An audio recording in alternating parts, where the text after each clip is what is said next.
very exciting day today. I have Chris and Anna Yano from RYNO, who just completed their transaction, right? The deal closed, but by the time this gets out, it'll obviously be a little bit further down the road. But what was the date of closing about a month and a half ago? Does that sound right? April 7th. April 7th. Okay, very, very exciting day. I think for me, what's so neat about this is that I started reaching out, and I don't mean to be selfish. I'm going to give my little quick intro. I'm going to turn it over. Obviously, I don't have Chris's personality. I don't have Chris's studio, right? I don't have I don't have the amazing support system that Chris has and Anna and the rest of the team. And by the way, I don't even think I met you, Anna, for a couple of years. Which I know. They keep me in the dungeon here. It was me messaging Chris. I got Chris's phone number, and I started messaging him on Facebook, and then got his cell phone number and started reaching out to him that way. Because I was out there, and I'm like, we got to get together. I want to meet you, type of thing. Because I'd been out there for so many transactions we were working on, and Chris like I just felt it. He's like, all right, already, all right, we'll get together. We'll meet. Da da da. But by that point in time, so this is probably 4 or 5 years ago, right? Yeah, about 4. Right.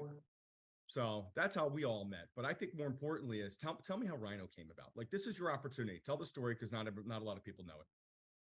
Anna's really good at it. So enough airtime. I'll let her share the story. I guess it's a really long story, but to keep a long story short, Yes. Chris and I were both working in advertising and marketing, and we worked for a big corporation and really incredible sales organization, not an incredible service organization. Okay. And so you could go out and sell, but we weren't delivering on any of the services, which was all marketing services that we were selling. And it was becomes an ethical, a moral. It doesn't feel good to go out and sell people and talk to them about all these things you're going to do and you don't deliver on it. So we ultimately made the decision of, like, we're smart, we're resourceful, we know a lot about marketing and advertising. We could probably do this ourselves. And Right. so that's what we did. We set out and said, we'll start. We didn't have any like grandiose dreams of a big company or a bunch of employees. We really just wanted to pay the mortgage and put food on the table and take care of our kids. And so we started that way, and it was super, super hard. And we failed about 1 million times along the way until it kind of came together. So but yeah, it was hard, and it wasn't planned this way, but we're certainly thankful that we ended up here. A lot of lessons. So when did RYNO officially launch? 2008. Okay. So you've been at this for a while. 15 years. Right. Well, listen, by the time, again, it was so interesting when you guys came into my space, and I'm trying to get an idea, and I'm like, wow, this is a marketing company that's on the growth curve, right? And I hadn't heard of a lot of other people that were like you. And I don't know when it was when Chris started with the podcast. That just seemed to take everything one more level up, and Anna, for you, a different way, one because you had to support all of his ideas, right? Yeah, the blessing in all this was, by the way, the blessing for me, the curse for Anna, which ultimately turned into a blessing, by the way. I know where this is going. Is, if you remember, we partnered with Gary Vaynerchuk and his crew. Yes. Those first couple of RYNO events had him. That's right. So that's actually what put my visionary, take my visionary to a whole new level, and then also give me the encouragement to actually do it and get it done on a whole completely different level. And we launched the podcast, which is the studio that we're in now, the To The Point Home Services podcast, which launched in January of 2020.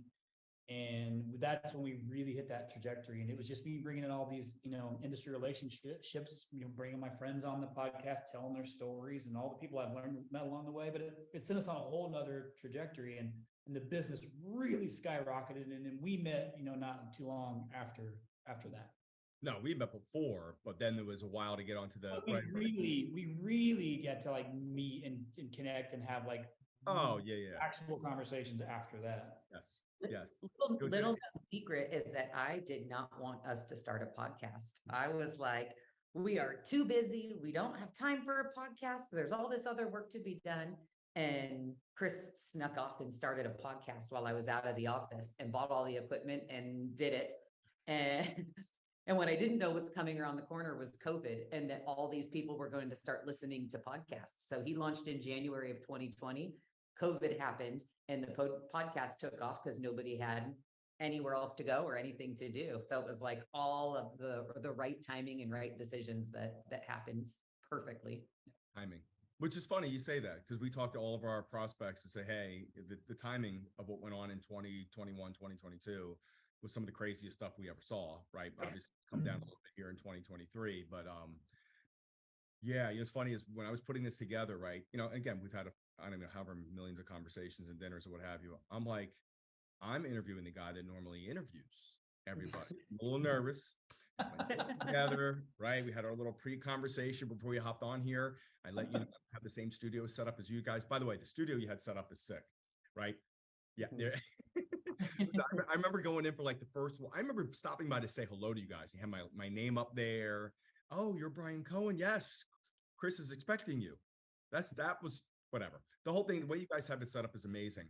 I think one of the other things with the business is you have also attracted such amazing talent.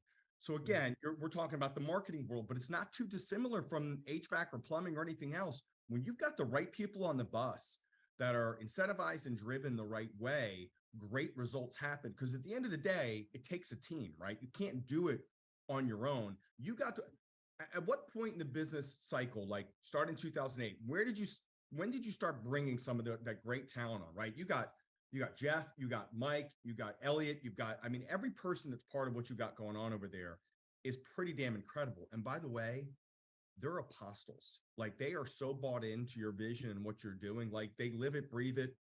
Shit, if I'm not mistaken, a bunch of them have tattoos with it, right? Maybe a couple. Yes, speculation. But yeah. At what point did you start? Were those first people that came on? You're like, wow, we really, this could be something. 2012. Chris and I really just grinded pretty much alone from 2008 through about 2011. It was just the two of us. And again, it was like kitchen table. Chris would go out and grab people and we would do all of the work ourselves. So about 2011 and 12 is when we were like, okay, we've got some opportunity here. We had some opportunities with manufacturers and it was like, we can take those, but we can't do it alone. Let's bring some people on. So Mike's been with us since 2012. He's one of the originals at the very beginning and has rode the entire wave with us. And we've been really, really blessed. We've got some really, really great talents. And I do believe a lot of that is like bringing them into it's not just about your culture, but bringing them into what your vision is and making them part of the process and part of the decision-making and really caring about them. And if people feel like you really care about them and you really value them, they will work very hard for you. They love the company as much as we do. Yeah, they follow you to the ends of earth. What I see, because we're all Facebook friends, right? We're all Facebook BFFs. Yeah, go away with your people, right? There's all these special occasions you're doing with your people. It's a family thing, and obviously being involved with you guys and a number of the RYNO events, I've gotten to see it firsthand as well. Listen, if you're not bought in, you ain't doing I don't know how many months it takes you guys to put the RYNO or a year to put the RYNO event together. And I know once it's there, those guys are on site 24/7 for a couple of days on the front end, on the back end. Like you don't do that if you're not bought in. If you're not all in, you're not doing that. You're not giving 110. You know what I mean? The RYNO X event has become exactly what we hoped it would be. And there's so much prep that goes into it, but as it gets bigger and like more, because they know every year it's got to be a little bit better, it just requires more people and everybody here wants to be a part of it. Like if we threw out there to all of our employees, which, there's a lot, the majority of them would want to be a part of it, but the reality is we can't have that many people there. So we have to limit it to who can actually participate.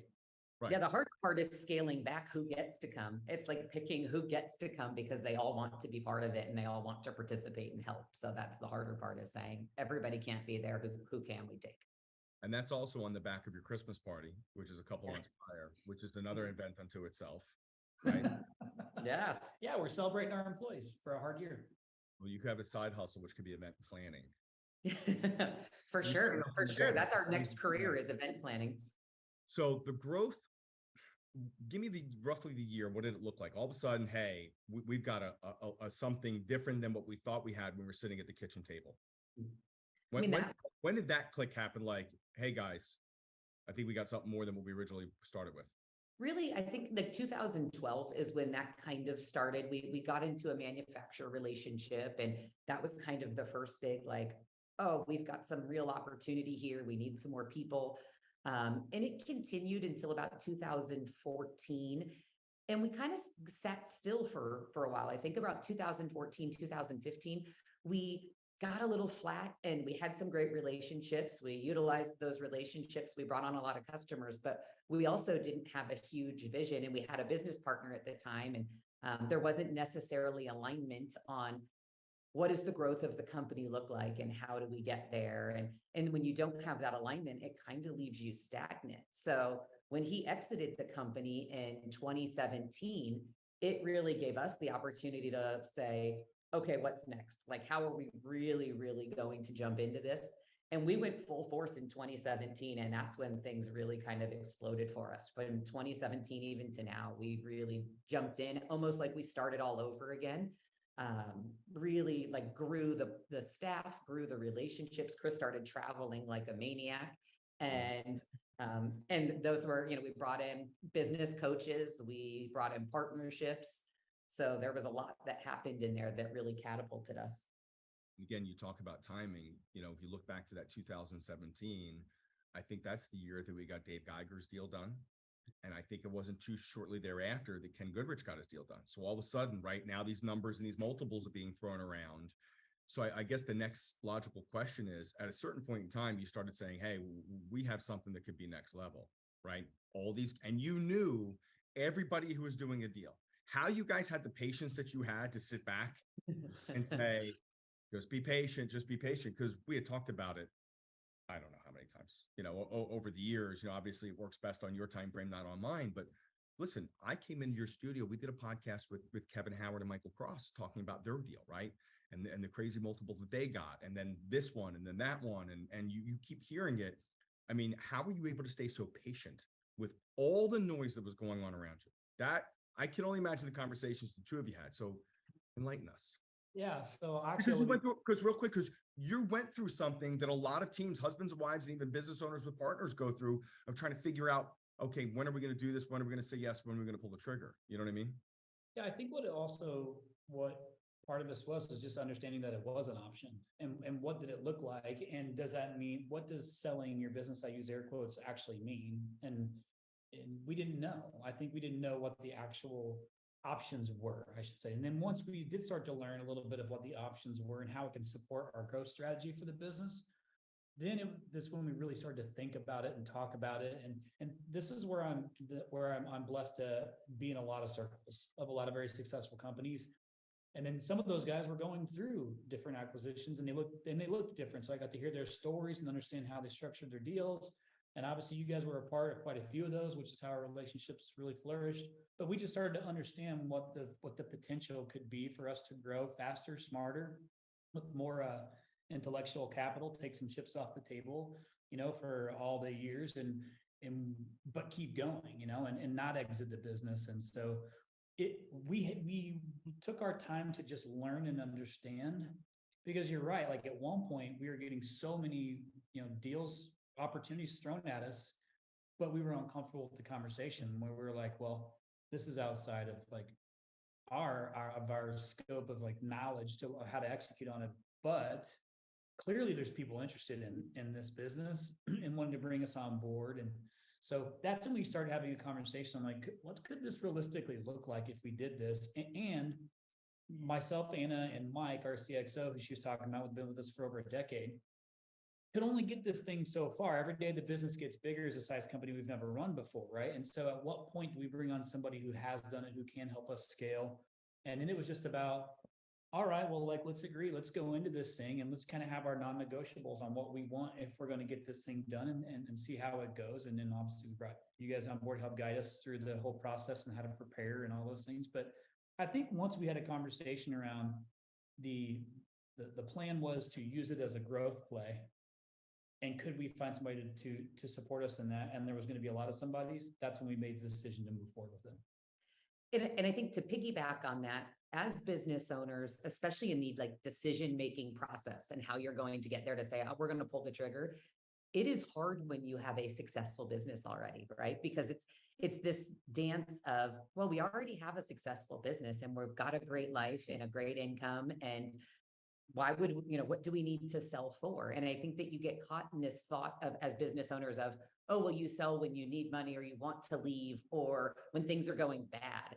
And so for us, we weren't at that spot. And I think that's where good, healthy, strong, businesses don't really think about selling. And I think that delayed us a little bit. But once we realized, oh, this is a huge opportunity for us, and all the vision and the ideas and the thoughts that we had that we're struggling to get to, this will catapult us into that and still make us successful. We'll still get our same lifestyle, better lifestyle, but allows us to move forward, like Chris said, with the growth strategy that we wanted. Yeah, I'll piggyback one more thing on that too. And another thing that I thought was really helpful for us, because you know how much we care about our employees, like our culture is incredibly important to us.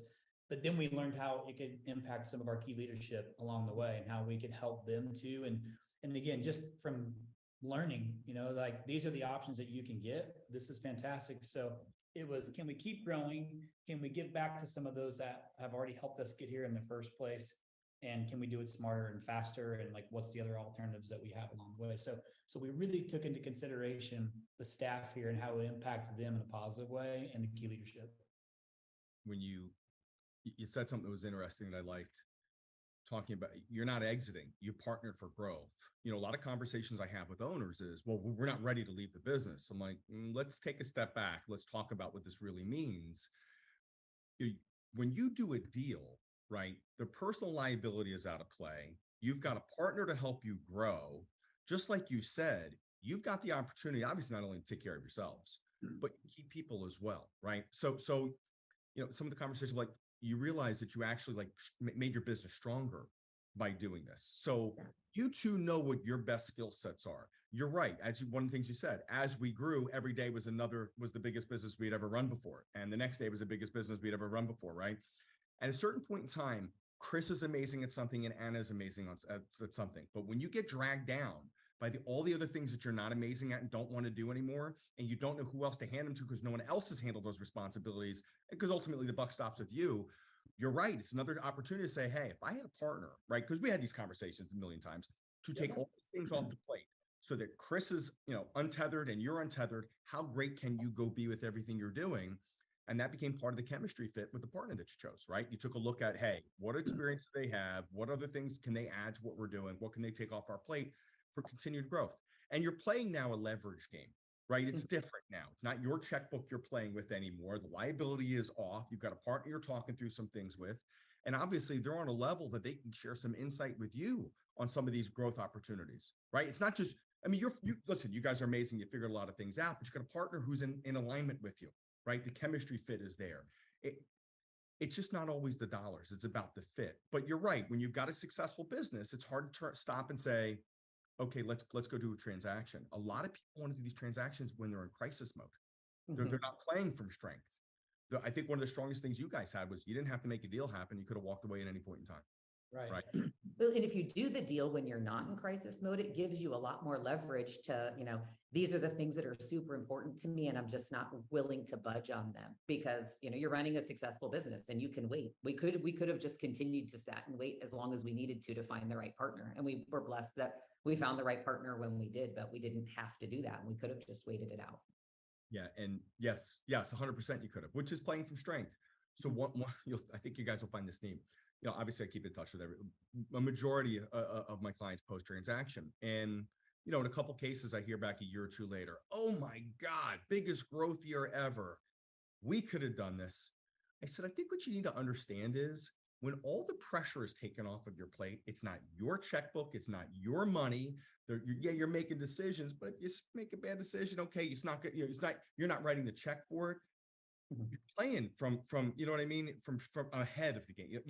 It's not as difficult to make the decisions. When you make a mistake, you can boom, okay, let's make a right hand turn instead of the left one like we just did. I'm like, of course you're going to go quicker. Like the stress and anxiety, I don't say it's fully out of play, but a lot of it's out of play. You're playing with house money at that point in time. It's easy to make decisions when you're not in that pressure cooker 24/7. You know what I'm saying? Yeah, it mitigates the risk a little bit, right? So for somebody like me, just a little bit, who's already high risk, It doesn't necessarily change like my thought process, because even though, I mean, as owners, we kind of look at that as, hey, our employees are willing to spend our money and lose our money. And they're like, hey, it's my money. So we come from a place that's like, we still take that into consideration as we're saying like, hey, we get it. So we're trying to make smart decisions. But even with that and having a healthy business, it certainly does free you up a little bit to think like, okay, I can be a little bit more aggressive now. I can maybe make these hires that I wouldn't have made for a few months now to support the upcoming growth that's going to be 5-6 months down the road. So it does like have this mental shift on, you can be a little bit more aggressive faster than you might have been if we were back without a partner. Yeah. And you say, a little bit more aggressive. I mean, listen, I've watched you on Facebook. We all follow each other, right? I don't even know when the hell you're home anymore. Like literally, I just saw you on a flight with Mello because we had this on our thing. And 2 days ago, I see this flight. I'm like, he ain't making it back for us to sit here and go ahead and do this interview podcast thing, right? I'm laughing my ass off. But what I see with a lot of folks is, and they get handcuffed by their employees too. Again, your setup with your employees, your relationship with your employees is a lot different than anything I've ever seen. They are bleeding your colors, right? They're bleeding the orange. It's the craziest thing ever. But in a lot of scenarios, sometimes these owners become gun shy with some of their employees because I can't lose an employee, it's revenue. So I got to keep bending over and kissing ass and figuring out what it's going to take to keep these guys. Once they make that partnership, if their partner has the ability, to find employees and find talent, they're not handcuffed by their people either. If there was somebody they don't think is a great fit for their team, they give them a hug and set them out to the universe to go find a better fit for the employee too. Like it works both those ways. But for me, with you guys, again, I'd only met Chris so many times over. I didn't realize there was an Anna, right? And eventually Anna called me back. And I think I said to you, Chris, I think I called you after like one of our first management meetings. I was like, holy shit, it all makes sense now. Like I knew, Chris, you were amazing at what you did. There was no doubt about that. But for that saying, behind every successful man is the woman supporting along the way. I had no idea how amazing Anna was. No. And in a lot of these deals that I see where the husband's front of the house or whatever we feel like calling it, you forget that there's this amazing support system that has to start with an incredibly strong person. And Anna, I said this before, after some of our meetings, how impressed I was. I didn't know what you did within the business because we had limited conversations, and I was like, holy shit.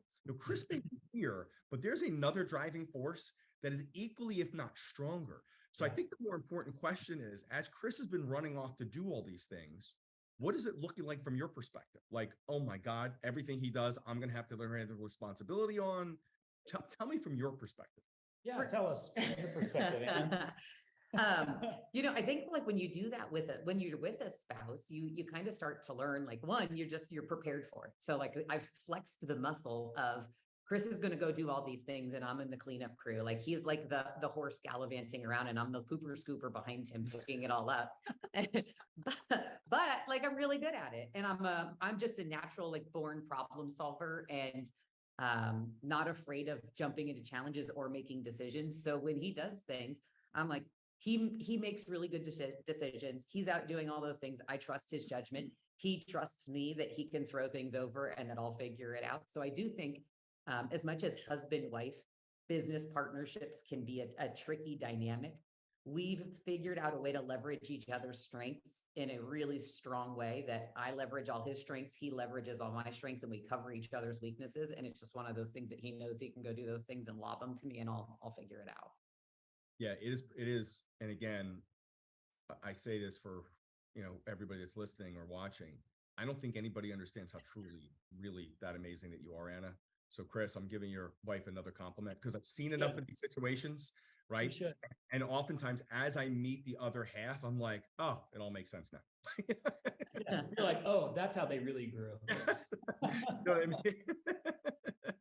So now that, now the transaction's behind you, right? Which I don't even, we worked on for a while, right? It was a nice. A long while. Yes, we took our time. By the way, I didn't tell you everything I said happened. It's a roller coaster of emotions. There's going to be days you love us, days you hate us, days you want to scream at the partner. Just call me and scream at me, or call my team and scream at us, right? Easier that way than doing it at the partner. But now you're on the other side of this, right? You got a great partnership. What has the transition? Because a lot of people ask this question, right? What is the transition? My people are going to find out and they're going to go crazy. But you guys did the deal for growth. We're trying to hide it from anybody, you know? So tell me what the transition has looked like. You know, we're a couple months post-transaction now. Initially, like you don't really know what to expect, and you try to have those conversations with the partner, and a lot of times they don't know what you should expect too. So it feels very ambiguous and that you're not sure where it's going to go. But um, we felt like we asked all the right questions, and at first knee jerk, it was like, oh, nothing changed, right? A lot of things it just didn't change at all, and it was exactly the same. And it's just starting to get to know each other. You start having some extra meetings, and it is different to talk to other people outside of your business about financial things or challenges or where you need assistance. But really, it's been helpful. It's like an extra set of ears and an extra set of opinions and an extra set of ideas to be able to bounce things off of that we never had those resources before. And it gives you the ability to accelerate because you get that confidence faster when you've got somebody. So because it's just been the two of you supporting each other in all your decisions. Now you've got a different level of backer behind you saying, yes, go for it. Yes, I can only imagine that's got to be, a next level of confidence. Sure. Where sometimes you can get paralyzed by a decision. It's like, oh, I don't really know. And you don't really know. And then you kind of hem-haw around it. Now that you've got all these other resources right away to say, what do you think? And that person might be like, oh, I think this with a twist. And you're like, okay, great. And then you can move forward and you don't get paralyzed with that decision making. I mean, it's been great, right? Integration is different. It's always going to be different. Trying to integrate different systems and different payroll and different banking and all of the different things. So I'm not going to say, hey, it's perfect and it's easy, but it's worth it. Yeah, it's worth it. There's not anything on the back end that I would say, oh man, I regretted that, or that wasn't the right decision, or this changed and I'm not happy about it. Everything that's happened or changed or that we've been through is all working out in a way that is positive and is lending itself to the goal that we had. Yeah, I'll chime in. So I think what's interesting about you asking that question is like, it makes me think back to all the interviews I've done, asking that question to everybody else and like hearing what they say. And now am I experiencing the same things? And in a lot of ways, yeah, we did. But what I'm grateful for is with you guys, specifically SFMP, like you guys had our back. So you were on so many meetings with us, with the partners, the potential partners. We were blessed to have, we had a massive number of interests that was in this thing.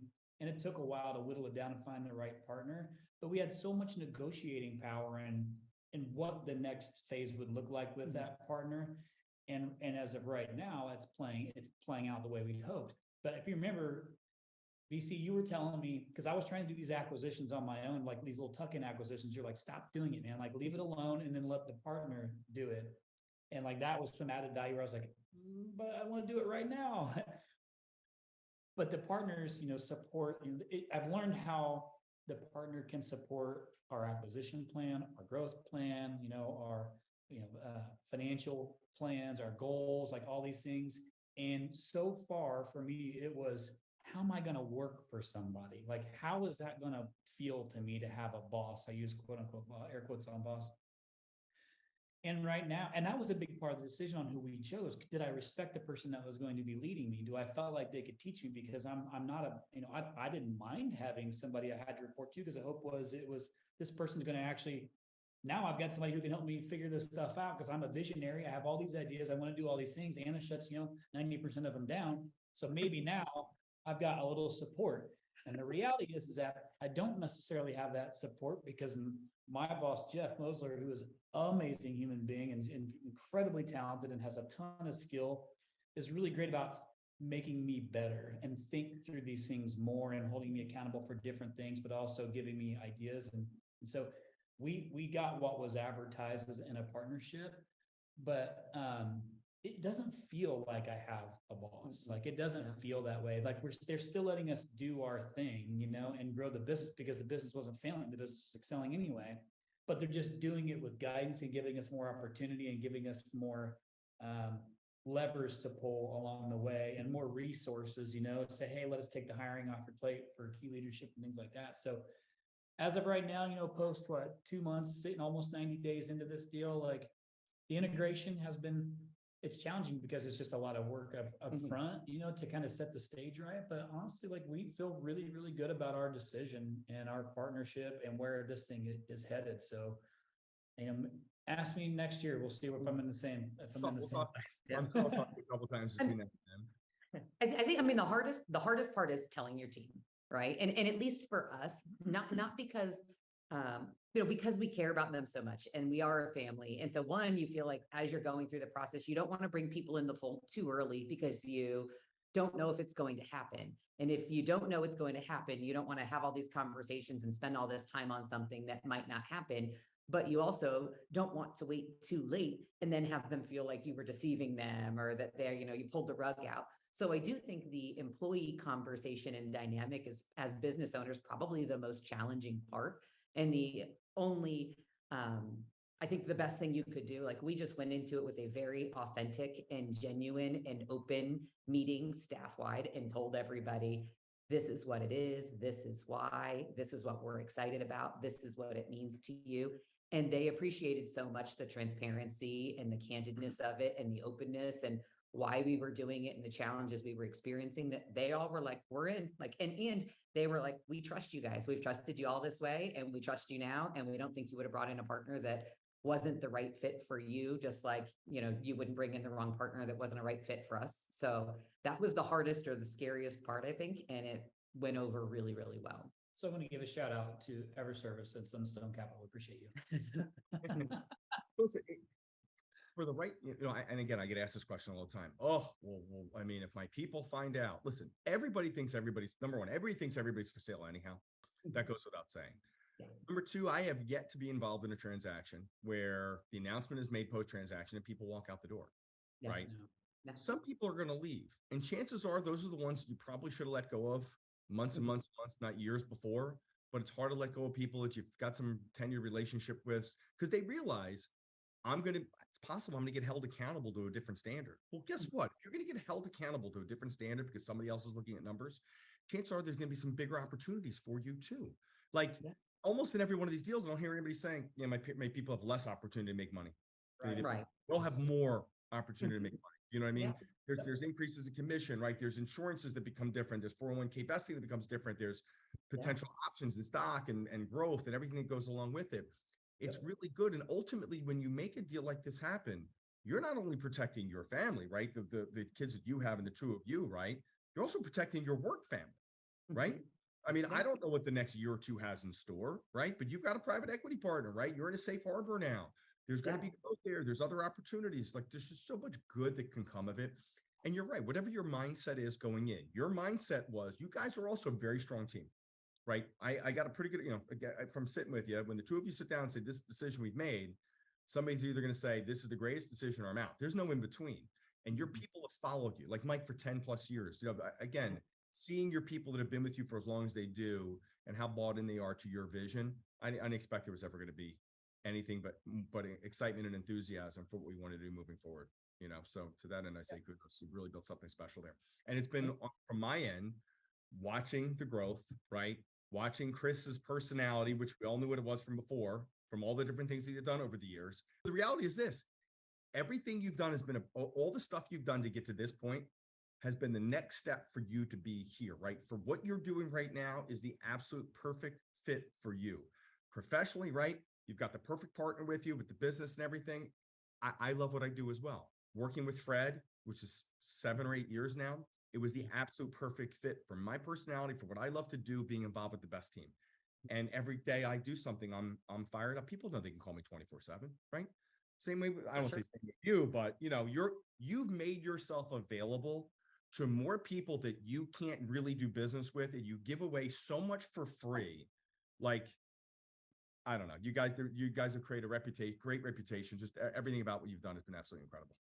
Thank you, man. We played the long game, right? And we decided the best way to create a great sales environment was to give without expectation. And I guess I can't say expectation because the expectation is that at some point in time when someone's ready, hopefully they consider us and then they would use RYNO.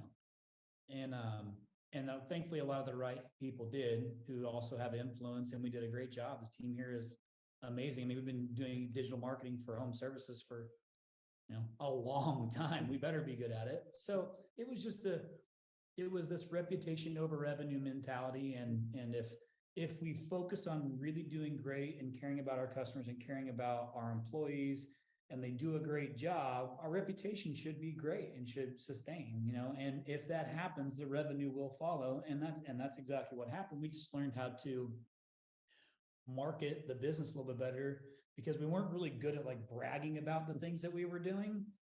And then we started sharing like those successes that our customers had more, and then that just created like a snowball effect. And like it is today, we don't outbound, we don't cold call, we don't do everything is inbound. It's more of just finding the right fit, like who's the right fit for us to work with. So, but I just gave that presentation you're talking about in Houston, talking about how we're a 15-year overnight success. Is how some people still view it. Like, you didn't know who we were, you didn't know, but we built this by doing it right, not trying to screw people over, doing the best we could with what we knew and the people that we have, and taking care of the employees along the way. So we didn't try and screw anybody for making money.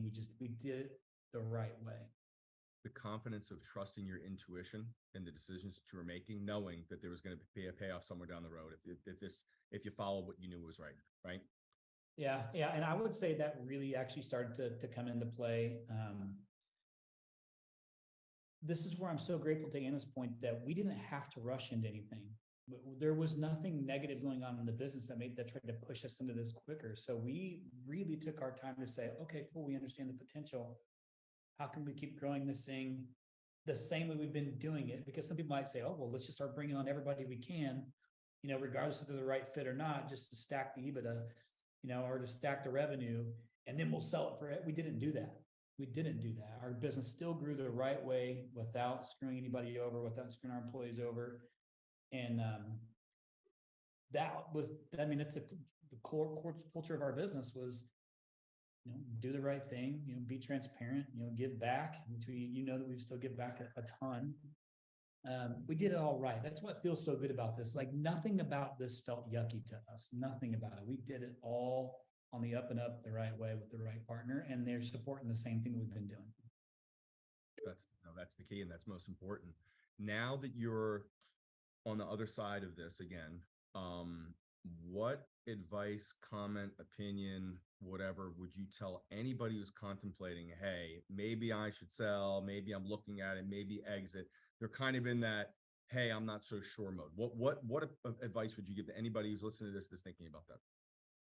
First would be talk to a few people who've been through it, like legitimately have been through it, not people who think or have an opinion, but people who have completely went through it, maybe even a couple times, on what their experience was and what to look for.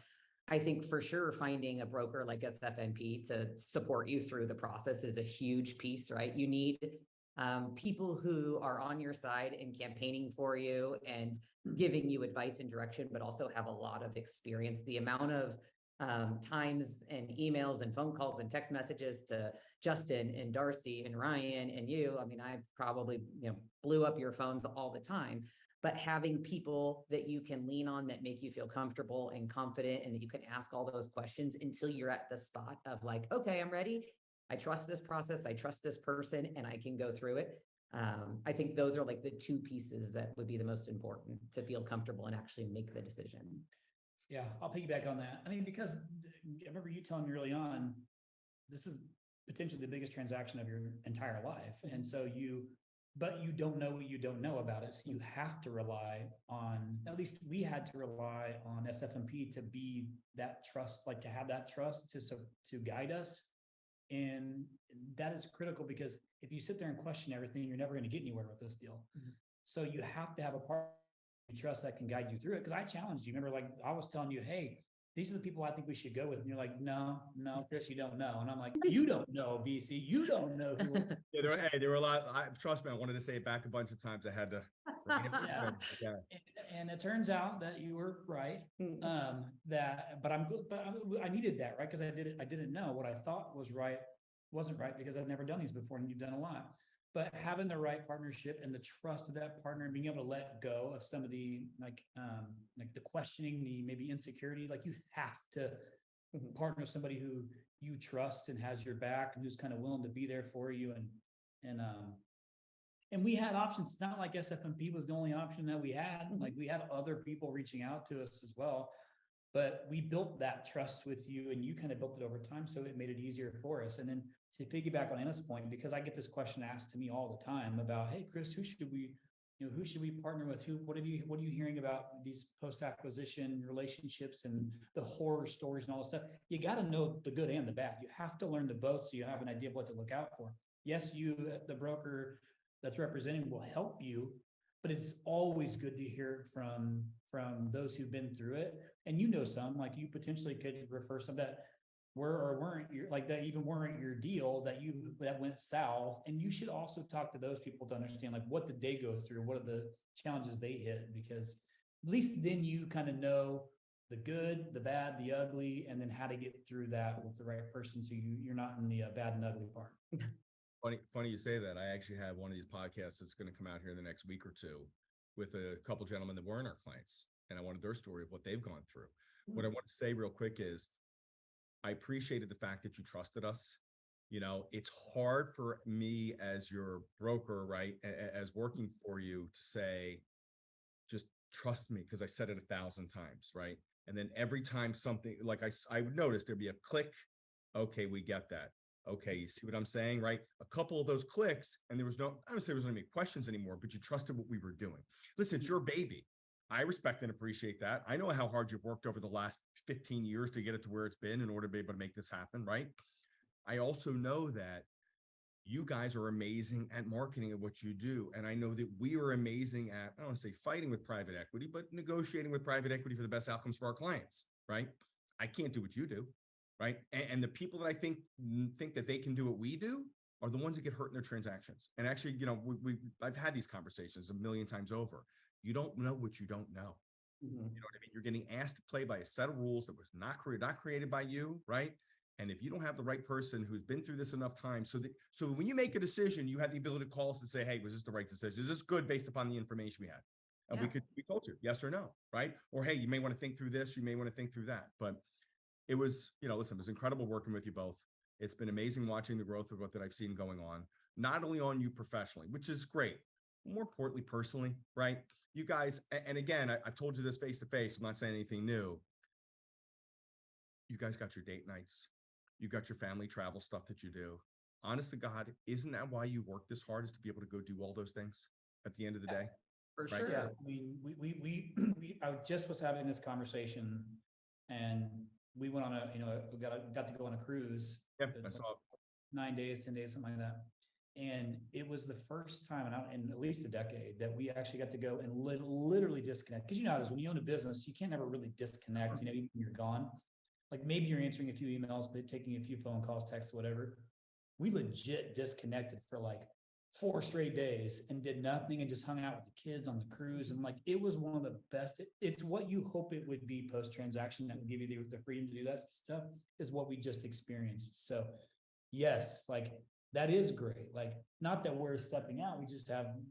We've got more help. We've got more leadership. We've got more things in place to be able to allow us, Anna and I, to do that. And think about it. We're the CEO and COO of this company. We can step away and not take anything, and this thing runs just fine. So it was awesome. Good time. A different level of support now. And by the way, and so do all of your people, right? Yeah. All the people that you've had with you who wanted to grow to these next levels, right? They needed some outside help to get them, or outside support to get them where they needed to go too. It's just, you created a win-win-win situation, right? Well, one of the coolest parts that I don't think you realize is it gives you the opportunity to offboard all the things you don't like about your job too. So that was like one of the first things that they were like, what are all the things you don't want to do that weigh you down? And I was like, here goes accounting and finance, here goes HR. And I was able to lob all the parts of my job that I don't like into them. They're taking it all, and I have the freedom to do other things, which is the first time I was able to go on a trip like that and not have to worry about that stuff, that there was a team of people to do it. So it is so great you said that, okay? Because a number of years ago, probably one of the first transactions I worked on with Fred, right? And I remember having the conversation with the gentleman, everybody will remain nameless. They said, he goes, Bri, I just used to love empowering my people, getting them excited and motivated every day and sharing in their successes. Now I'm with the bookkeeper 15 times a day and HR and this manager and that one. He goes, I'm not doing one thing I was ever the stuff I did before. I love getting in the field, meeting with our clients, all this stuff. I don't do any of that anymore. Yeah. And I said, well, what if all that was taken off your plate, and you stuck around to do the things that you love to do? What would this dynamic look like? He said, I wouldn't sell the business. I'd partner if they could take that off my plate. So they went from exiting the business to partnering for growth. Could have been happier. Actually, he called me because he sent a referral over a couple of weeks back. They exited, they got a second bite of the apple and out altogether, but it wound up being about another 3.5+ years that he hung around and enjoyed it, doing what he was doing, because he's back to his roots. Yeah. So, your story is amazing. Obviously looking forward to seeing you guys more and more. We I don't even know how many events we have coming up together, but Got a few. just a few. Anyhow, appreciated and very honored that you guys chose us to represent you with the transaction. And we know how important this was for you, and obviously is for you now, moving on into the future. Yeah, man, I'll just finish with this too, for anybody that's listening that might potentially is trying to just listening just to figure out, is this an option? Is it not? This is not a PSA for sfmp. I'm like telling you legit, we put sfmp through the ringer on our negotiations, and Fred was involved. I mean, we fought for what we got. We got a lot at the nth hour because of it. And so when we say we made the right decision with sfmp, we 100% made the right decision with sfmp. And because I have a lot of customers and friends of mine who've also used sfmp, like they can't all be making shit up, right? Like, so it's legit. I mean, you guys, the part of the reason why we did ours too is some of those deals you had done were with some really credible people, like big transactions. So we're like, okay, they know what they're doing. And then we got to experience it firsthand. So man, you, Fred, like I said, Justin, Ryan, Darce, everybody that was involved in our deal like deserves a high five, and you should probably buy them like some bourbon or something. Not me, you, and and to say thank you. For sure. I mean, those guys were incredible. Like, I mean, Ryan and Justin stayed accessible to us all the time. It was pretty unbelievable, the amount of questions back and forth. When I'd get frustrated, like they really like just kind of stood there like soldiers and did everything all the time. I'm sad that they don't miss us. I feel like with as much time as we spent together, they should be missing us. They're like, thank goodness that deal's They done. work, just like you guys said, it's getting the right people in the right positions to do all the things they love to do. Fred and his wife Grace have built one hell of a team here with sfmp. Listen, a number of years ago was myself, Adam, and Fred. Then we brought Justin in, you know what I mean? And then this one and this one and this one. And every time we brought somebody in, for me at least, it freed me up to go do the things that I love to do, right? Freed Fred up to work on the parts of the deal that he is amazing at, right? And Justin, and all of a sudden, all these pieces started to come together, and like you guys, it's at another level. So I couldn't be happier on my end either. And I'm grateful for the team that I have too. Yeah, they're great. For Where we sure. want to be, right? Yeah. Well, thank you guys very much for carving time out. I know.